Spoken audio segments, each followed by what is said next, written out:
Welcome back. I'm Greg Ashcraft, and I'm an attorney with the Ashcraft firm, and I practice primarily in estate planning.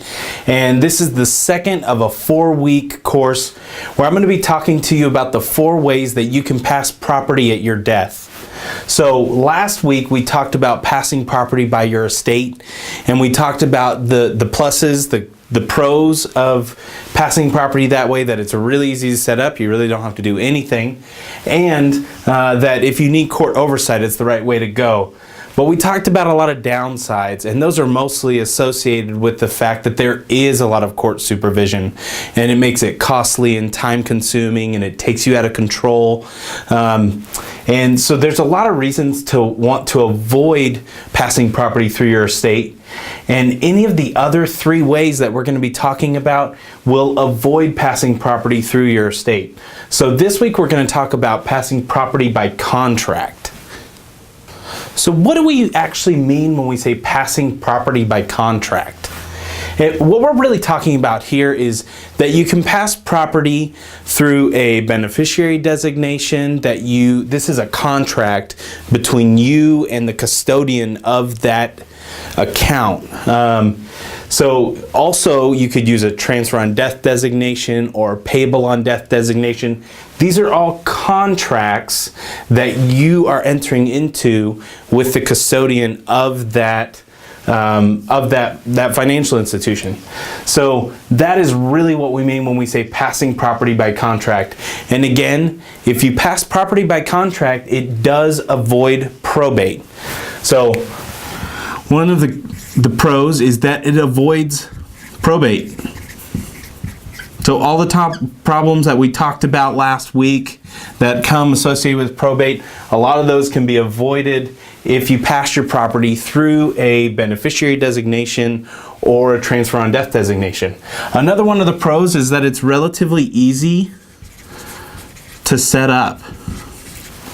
Okay, so there are other ways that you can set up your property, and it's more time consuming to do them that way. This, typically when you take a life insurance policy, you'll already do this. This is one of the things that your financial advisor will do with you. If you open up like an IRA or a 401k account or something like that, typically you'll have some kind of beneficiary designation on there. But there are some cons associated with it. Control. So you don't have any control over the terms of the contract. And what I mean by that, let's say that you want to give your property, all of your property to your brother. And included in that property that you want to give to your brother, you want to give an IRA to your brother, one that you've earned over your lifetime and you've invested in it. So you have this individual retirement account. You take that beneficiary designation and you point it at your brother. If you pass away, your brother gets that property. Now let's say your brother passes away before you pass away.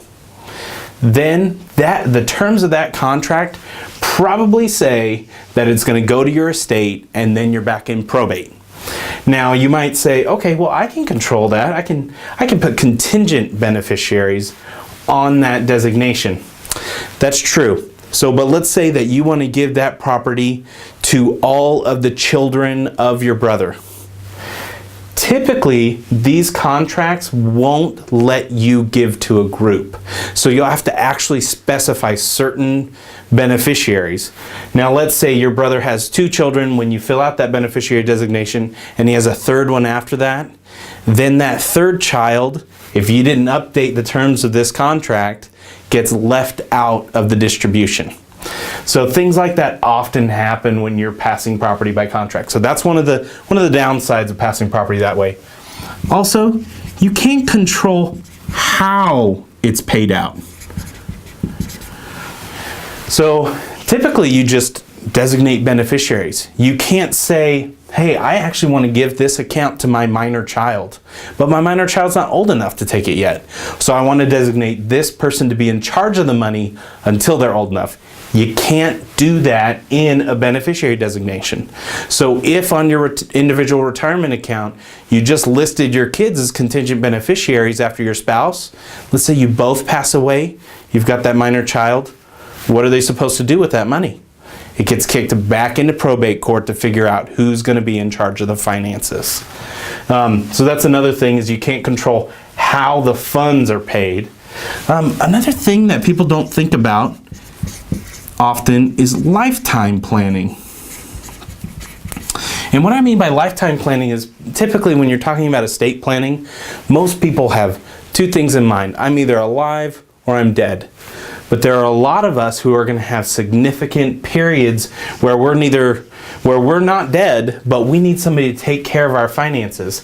And these beneficiary designations just aren't comprehensive enough to allow somebody to step in there if you become mentally incapacitated and can't take care of your finances. So that's a downfall of passing property by contract.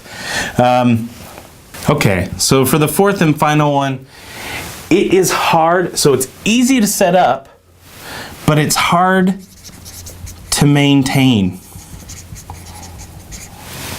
And what I mean by that is you have one of these contracts with each one of your financial institutions. So if something happens where your plan changes, then you're going to have to go to each one of these financial institutions and change the way the beneficiary designations are pointed, or the way that the transfer on death designations are listed. So that's another downfall of passing property by contract, is that they are hard to maintain, even though they are easy to set up. So just to recap, the pros are it avoids some of the problems that we had with probate, and it's also easy to set up, pretty quick and painless. But the downside is that you can't control the terms of those contracts. You can't control how the money is paid out, because that company just wants to get rid of that liability. So they're just going to try and pay it out as quickly as possible. Third, there's no lifetime planning. And finally, they're hard to maintain.